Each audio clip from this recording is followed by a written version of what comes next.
Welcome to the Deep Dive. We're going to be taking a deep dive into a subject that I know you find fascinating, the deadliest snakes on Earth. We've got this top 10 deadliest snakes list, and a whole bunch of lively comments from the top 10's users, which definitely adds some fuel to the fire. Yeah, I noticed you highlighted some of the more intense debates, so we'll definitely unpack those too. Yeah, I mean, what's interesting is that the idea of deadliest is subjective. Like, it depends what you're measuring. Is it purely about the venom's potency, the snake's aggression level, or maybe the likelihood of actually encountering one in its natural habitat? Exactly. And it looks like the users in the comments have very different ideas about what makes a snake the deadliest. Some are all about venom strength, while others focus on aggression, or even just the sheer terror factor. But before we get lost in the debate, let's start with the snake you mentioned finding particularly intriguing, the black mamba. You mentioned that you were fascinated by snakes that are both deadly and incredibly fast. The black mamba certainly fits the bill. You're absolutely right. The black mamba is known for its speed and agility, which allows it to strike multiple times in rapid succession, injecting a large amount of venom with each bite. And unlike some other species, the black mamba rarely delivers dry bites, meaning it almost always injects venom when it strikes. Wow. So not only is it fast, but it's also committed to delivering a full dose of venom. That's a scary combination.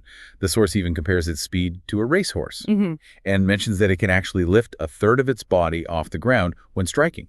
Talk about a nightmare scenario. Yeah, and this brings us to an important point. While the black mamba's venom isn't the most potent drop for drop, its behavior significantly increases the danger to humans. In fact, the source you provided even contrasts it with the inland taipan, which has a much stronger venom, but is far less aggressive and lives in a more remote area.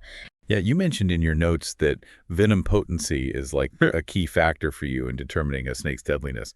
Well, one user agrees with you, arguing that the inland taipan should be at the top of the list for that very reason.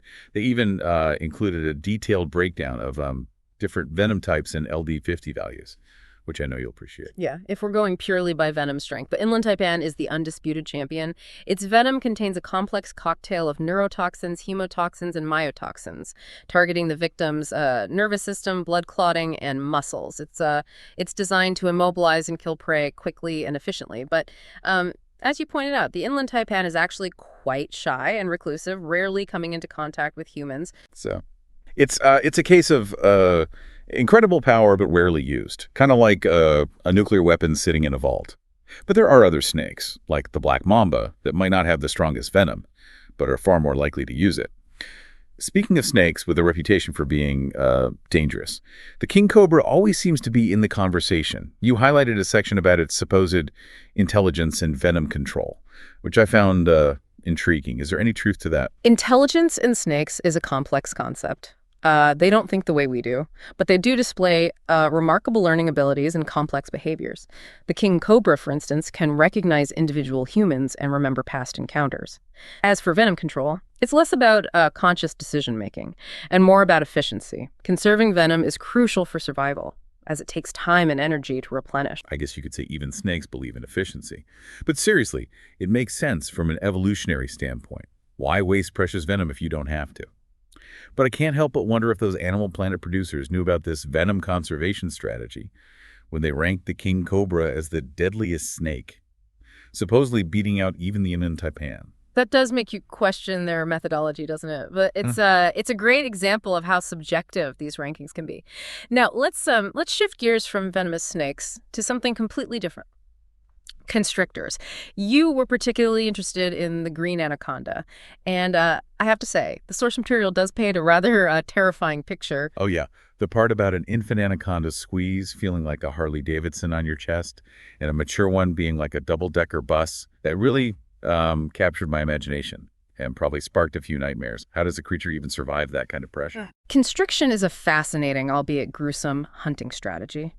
The snake coils its powerful body around the prey, gradually tightening its grip with each exhale of the victim. This constricts blood flow, leading to unconsciousness and eventually death. The force they can exert is astonishing. Wow. That's a chilling thought. Yeah. I can see why that paramedic experiment you highlighted made such an impression on you. It's hard to imagine the kind of power it takes to to squeeze the life out of something that large. And the source even mentions a potential clash of the titans, a black mamba versus a green anaconda. While it's more of a hypothetical scenario, it raises the question, could a venomous snake actually take down a massive constrictor? Now, that would be a fight for the ages. But it also speaks to the incredible diversity in the snake world. You've got venomous specialists, powerful constrictors, and everything in between. It's like a whole spectrum of deadly adaptations. Now, let's move on to some of the honorable mentions that caught your attention for the user comments. One user had a terrifying encounter with a death adder that almost turned deadly. Their experience, as you noted in your highlights, raises the question, does this snake live up to its fearsome name? The death adder is a master of disguise, blending seamlessly into its environment and waiting to ambush unsuspecting prey. And when it strikes, it's incredibly fast and accurate. They also possess a highly potent neurotoxic venom that can cause paralysis and respiratory failure. So basically a stealth ninja with a deadly weapon. Definitely a snake you wouldn't want to run into. Another snake that sparked a lot of discussion was the Russell's viper. One user described his venom effects as disgusting necrosis and internal bleeding, and even claimed it was responsible for more deaths than the king cobra. Is there any truth to those claims? The Russell's viper is indeed responsible for a significant number of snakebite fatalities, particularly in South Asia. Its venom affects both blood clotting and tissue, leading to widespread internal bleeding and tissue death, or necrosis. It's a horrifying thought, and a stark reminder that deadliness can be measured in different ways. It seems like venom strength is only part of the equation. You also have to factor in how often a snake actually uses it, where it lives, and how it interacts with humans. Speaking of snakes, with a reputation for being a bit on the grumpy side, let's talk about the tiger snake. One user called it the most accurate biter of the Australian snakes. And the source mentioned their impact on pigs, which I found interesting. Can you elaborate on that? The tiger snake is known for its potent venom, which is a mix of neurotoxins and myotoxins. This makes it a formidable predator, capable of taking down a wide variety of prey, including mammals like pigs. Their venom targets both the nervous system and muscle tissue, causing paralysis and widespread damage. So not only are they accurate biters, but their venom is designed to take down relatively large prey. It makes you wonder if that accuracy plays a role in their hunting strategy, allowing them to target specific areas for maximum effect. Now let's dive into the contenders section of the comments, where users passionately argued for their picks for the deadliest snake. First up, the saw-scaled viper. One user claims it's responsible for more human deaths than any other snake.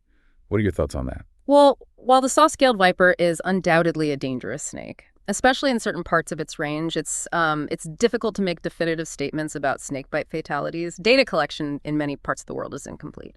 And factors like access to antivenom and medical care play a huge role in survival rates. It sounds like there are a lot of variables at play, making it hard to pinpoint the deadliest with absolute certainty. It's not just about the snake itself, but also about the circumstances surrounding the bite and the availability of treatment. Now, onto a snake that definitely captured my attention. The boomslang. One user's comment about bleeding from every hole in your body really painted a gruesome picture. I even remembered reading about the boomslang in Harry Potter. Wasn't it involved in a potion gone wrong? But is this description an exaggeration? Or is the boomslang's venom truly that terrifying? The boomslang's venom is a potent hemotoxin, which means it disrupts the blood's ability to clot. This can lead to widespread internal bleeding, and in severe cases, bleeding from various orifices is possible. Okay, that's officially nightmare fuel. And I thought the Harry Potter version was bad enough. It seems like the boomslang is a snake you definitely don't want to mess with. Yeah. Now, shifting gears a bit, we had a user who strongly believed that the saw-scaled viper deserved a higher ranking, claiming it's killed more people than any other snake. Is there any evidence to back that up? It's a bold claim. While the saw-scaled viper is certainly responsible for many bites, particularly in parts of Africa, the Middle East, and India, reliable statistics on snakebite fatalities are hard to come by. Many bites occur in remote areas with limited access to medical care, making accurate data collection difficult. No, it's more of a numbers game, with underreporting likely skewing the data. That makes sense. And speaking of potentially skewed data, let's talk about the Belcher's sea snake.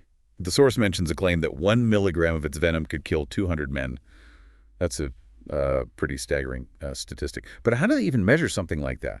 Measuring venom potency is a complex process that involves injecting varying doses into lab animals and observing the effects. It's a standardized method that allows researchers to compare the toxicity of different venoms. But it's important to remember that these figures represent potential lethality under controlled conditions. So it's more of a theoretical measure of deadliness. It's good to keep in mind that real-world scenarios are much more complex. Real-world scenarios like Cleopatra's death. The source mentions that she supposedly died from an Egyptian cobra bite. Fact or fiction? Cleopatra's death is shrouded in mystery, making it difficult to separate fact from legend. While an Egyptian cobra bite is a plausible explanation, there's no definitive historical evidence to confirm it. It sounds like another one of those historical mysteries we may never fully solve. Mm-hmm. And speaking of mysteries, let's dive into the debate surrounding Australia's deadliest snake. Some argue for the eastern brown snake, while others maintain that the inland taipan still holds the crown. What are your thoughts on this? Both snakes are highly venomous and capable of delivering a fatal bite. The eastern brown snake is more common and found in more populated areas, which means more potential for human encounters. On the other hand, the inland taipan boasts a more potent venom, but tends to inhabit more remote regions. It's almost like a classic quantity versus quality debate, but it highlights the point that a snake's deadliness isn't just about its venom, but also about its behavior, habitat, and the likelihood of encountering humans. Now, before we wrap up our exploration of venomous snakes, let's talk about the intelligence factor that was mentioned in relation to the king cobra. Is there any scientific evidence to support the idea that they're more intelligent than other snakes? Intelligence is a tricky concept to apply to animals, especially those with vastly different brain structures than ours. While king cobras display complex behaviors, like the ability to track prey over long distances and seemingly remember past encounters, it's difficult to definitively claim they're more intelligent than other snakes. So maybe it's more about specialized skills and adaptations that give them an edge in their particular environments. Which brings us to another snake known for its specialized skills, the tiger snake. One user described them as the most accurate biter of the Australian snakes. Is there any truth to that? Tiger snakes are highly venomous and possess a mix of neurotoxins and myotoxins that can cause paralysis and significant tissue damage. While I can't confirm their accuracy in a scientific sense, their reputation certainly suggests they're efficient hunters. The source you provided even mentions the devastating impact their venom can have on animals like pigs, which highlights how potent it truly is. That's a stark reminder that even animals we may not typically associate with deadliness can still possess powerful venoms. It speaks to the incredible diversity and adaptations found in the natural world. Now let's shift gears from venomous snakes and revisit the realm of constrictors. The source we're diving into paints a terrifying picture of the green anaconda's power, comparing an adult squeeze to a double-decker bus. I can see why that user's anecdote about the paramedic experiment left such an impression on you. Is that kind of pressure really possible? While quantifying the exact pressure a constrictor can exert is challenging, their power is undeniable. They literally squeeze the life out of their prey by constricting blood flow and causing suffocation. It's like a slow, silent, and incredibly powerful embrace of death. But even the mightiest of constrictors can face challenges. The source mentions a hypothetical scenario of black mamba taking on a green anaconda. It makes you wonder if speed and venom could actually triumph over sheer size and strength. It's a fascinating thought experiment, and one that highlights the delicate balance of power in nature. Even the most formidable predators can be vulnerable to others with different skills and strategies. And on that note, let's dive into some of the other fascinating snakes mentioned in the source, like the Belcher sea snake. That claim about 1 milligram of its venom being able to kill 200 men is truly mind-boggling.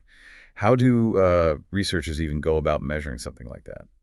Measuring venom potency is a standardized process that involves injecting various doses into lab animals and observing the effects. This allows scientists to determine the LD50, which is the dose lethal to 50% of the test subjects. However, it's important to remember that these figures represent potential lethality under controlled conditions. So it's more of a theoretical measurement than a reflection of what would actually happen in a real-world encounter. It's like a controlled experiment versus the chaos of nature. Which reminds me of another historical mystery, Cleopatra's death. The source mentions the popular belief that she was killed by an Egyptian cobra bite. Is there any truth to that story? Cleopatra's death is a fascinating blend of history and legend, making it Difficult to separate fact from fiction. While an Egyptian cobra bite is certainly a possibility, there's no definitive evidence to confirm it. Sounds like another one of those enduring mysteries that keeps historians and snake enthusiasts alike intrigued. Now, speaking of debates, let's revisit the ongoing discussion about Australia's deadliest snake. Some swear by the eastern brown snake, while others maintain that the inland taipan is the true king of venom. What's your take on this? Both snakes are highly venomous and have a track record of serious bites. The eastern brown snake is more common and found in more populated areas, increasing the likelihood of human encounters. The inland taipan, on the other hand, possesses a more potent venom, but tends to inhabit more remote regions. It's almost like comparing a frequently encountered but slightly less potent threat to a rare but incredibly deadly one. It makes you wonder if there's a way to quantify risk based on both venom strength and the probability of encountering the snake. Yeah. Now, before we conclude our deep dive into the world of deadly snakes, I want to circle back to a comment that really stuck with me. One user passionately argued that constrictors are the most dangerous snakes of all, citing a terrifying anecdote about a paramedic experiment. What are your thoughts on that? That account certainly highlights the incredible power and danger of constrictors. While venomous snakes rely on injecting toxins, constrictors employ brute force to subdue their prey. The paramedic experiment, while not a scientific study, vividly demonstrates the immense pressure a constrictor can exert. It's a chilling reminder that there's more than one way to be deadly in the animal kingdom. Brute force can be just as effective as a potent venom, and in some cases, even more terrifying. And with that, we've explored a wide range of deadly snakes, from the lightning-fast strikes of the black mamba to the crushing power of the green anaconda. We've delved into the science behind their venom, their hunting strategies, and their often complex relationships with humans. But before we wrap up this deep dive, there's one final thought-provoking question I want to leave you with. If you could design the ultimate deadly snake, combining traits from different species, what would it be like? That's a fascinating challenge. We've seen that deadliness is a complex combination of venom potency, behavior, habitat, and so much more. Imagining the ultimate deadly snake forces us to consider all of these factors and how they interact. It's almost like playing a game of Build a Monster, but with deadly snake traits instead of claws and fangs. Exactly. You could start with the inland taipan's venom for sheer potency. Then maybe add the black mamba's speed and aggression to ensure the venom is delivered quickly and efficiently, and for good measure. Throw in the king cobra's size and intimidating hood for psychological warfare. Don't forget the Death Adder's camouflage for ambush predation. We could create a snake that's both deadly and nearly impossible to detect until it's too late. Now you're getting it. And for the grand finale, why not add the constricting power of a green anaconda? Imagine a snake that can deliver a lethal dose of venom and then crush its prey just to be sure. That's a terrifying thought, but it really highlights the point you made earlier. Deadliest is a multifaceted concept. It's not just about venom potency or physical strength, but also about how those traits interact with the snake's behavior, habitat, and the prey it targets. Precisely. And I think that's one of the most important takeaways from our deep dive. When you start to look beyond those simple top 10 lists and delve into the nuances of each species, you gain a much richer understanding of the complexity and diversity of the snake world. It's about moving beyond the fear factor and appreciating the incredible adaptations these creatures have evolved over millions of years. Absolutely. And I think that's what makes these deep dives so rewarding. We get to challenge our assumptions, learn something new, and maybe even develop a new level of respect for creatures that we might have initially feared. And who knows, maybe those insights will come in handy if we ever find ourselves face to face with a deadly snake in the wild. Well, hopefully that never happens. But if it does, at least you'll have a better understanding of what you're dealing with. That's true. And it might even give us a slight advantage in those crucial fight-or-flight moments. Speaking of fight or flight, I think one of the most fascinating aspects of our deep dive was exploring the different defensive strategies snakes employ, from the king cobra's intimidating hood to the death adder's camouflage. They've evolved some pretty remarkable ways to avoid becoming someone else's lunch. It's like they've read the book on how to survive in a world full of predators. And speaking of survival, I can't help but think about that user comment about the paramedic experiment with the constrictor. It was a chilling reminder that brute force can be just as effective as a potent venom when it comes to self-defense. It's a sobering thought, and Yeah. one that underscores the importance of respecting the power of these animals. Absolutely. Even a snake that's not considered deadly in the traditional sense can still pose a threat if it feels cornered or provoked. Exactly. And that's why it's so important to educate ourselves about snakes and their behavior. The more we understand them, the better equipped we are to coexist safely. Well said. And on that note, I think we've covered a lot of ground in our deep dive into the world of deadly snakes. We've explored the science behind their venom, their fascinating hunting strategies, and the complex factors that determine just how deadly they truly are. We've debunked myths, examined historical mysteries, and even designed our own ultimate deadly snake, all while gaining a deeper appreciation for the incredible diversity and adaptability of these often misunderstood creatures. And most importantly, we've hopefully equipped you with some valuable knowledge and insights that you can take with you on your future explorations of the natural world. So the next time you encounter a snake, whether Yeah. in person or just in a documentary, remember what we've discussed today. Look beyond the fear factor, delve into the nuances, and appreciate the fascinating story that each species has to tell. Well said. And on that note, we'll leave you to ponder the possibilities of our ultimate deadly snake creation. Stay curious, explore responsibly, and as always, thanks for joining us on The Deep Dive.